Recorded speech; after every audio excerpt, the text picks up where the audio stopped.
नमस्कार, आज मी तुम्हाला उरलेल्या भातापासून थालीपीठ कसं बनवायचं ते दाखवणार आहे। ते नेहमी उरलेला भात आपण खावा की टाकून द्यावा हा प्रश्न असतोच। टाकून तर द्यायची इच्छा होत नाही। त्यापासून आपण काय करू शकतो, परतलेला भात करू शकतो किंवा मग असं थालीपीठ आपण करू शकतो। माझा हा एवढा भात उरलेला आहे। आता त्याच्यामध्ये आपण पीठ मिक्स करायचं आहे। 1 चमचा डाळीचं पीठ, 1 चमचा ज्वारीचं पीठ,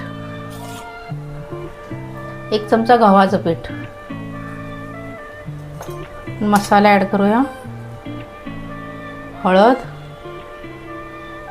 थोडंसं लाल तिखट आणि तीळ आणि ओवा घ्यायचा हाताने असं क्रश करून घालायचा। मीठ घालायचं, भातामध्ये मीठ असतं त्यामुळे मीठ जपूनच घालायचं। हिंग घालूया थोडासा। मी एक लसूण चटणी थोडीशी ती घालते आणि चवीला थोडंसं ही हिरवी मिरचीचा ठेचा आहे तो घालते। एक कोथिंबीर, कढीपत्ता बारीक केलाय, कांदा, गाजर। हे गाजर घालणं ऑप्शनल आहे, माझ्याकडे गाजर होतं म्हणून मी घालते। तुम्ही कोबी घालू शकता किंवा पालक चिरून बारीक घालू शकता। कांदा आपल्या आवडीप्रमाणे कमी जास्त करायचा।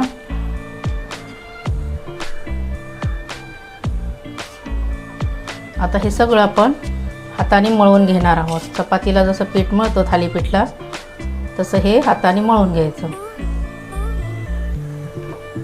भातामध्ये पाणी असतंच मॉइश्चर, त्याच्यामध्येच आधी मळून घ्यायचं। नंतर जर पाणी लागलं तर पाणी घालायचं। थोडासा तेलाचा हात घेऊया, हाताला चिकटते म्हणून।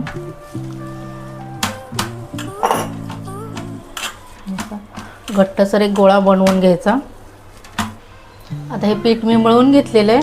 आता लगेच आपण थालीपीठ करायला सुरुवात करणार आहोत। आता काही भिजत ठेवायची गरज नाही आहे। आता आपण थालीपीठ करायला सुरुवात करूया। एक कपडा किंवा स्वच्छ रुमाल घ्यायचा। हे माझा थालीपीठचाच कपडा आहे। ओला करून घ्यायचा,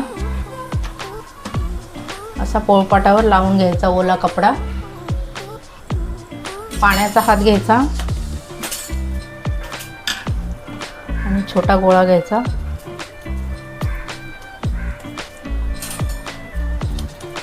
आणि हलक्या हाताने असं 4 बोटांनी किंवा 3 बोटांनी असं पसरवायचं।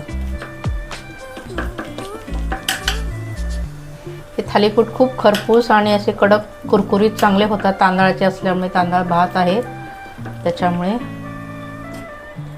तर मी तवा गरम करायला ठेवलेला आहे, तव्यात तेल घातलेले आहे। आता हे थालीपीठ तयार आहे। मध्ये होल काढायचं। किती पसरवल, जेवढं पातळ आपल्याला हवं आहे त्याप्रमाणे पातळ करायचं। त्यामध्ये तेल घालायचं म्हणजे भाजलं जाणार।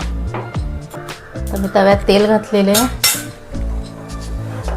तर काय करायचं, हे दोन्ही हाताने असं पकडायचं आणि तव्यामध्ये घालायचं। पाण्याचा हात घ्यायचा, तो असा लावला की हा कपडा लगेच निघतो। आपण तेल घालूया। हे बघा, तुम्ही बघू शकता किती सहज निघतंय ते।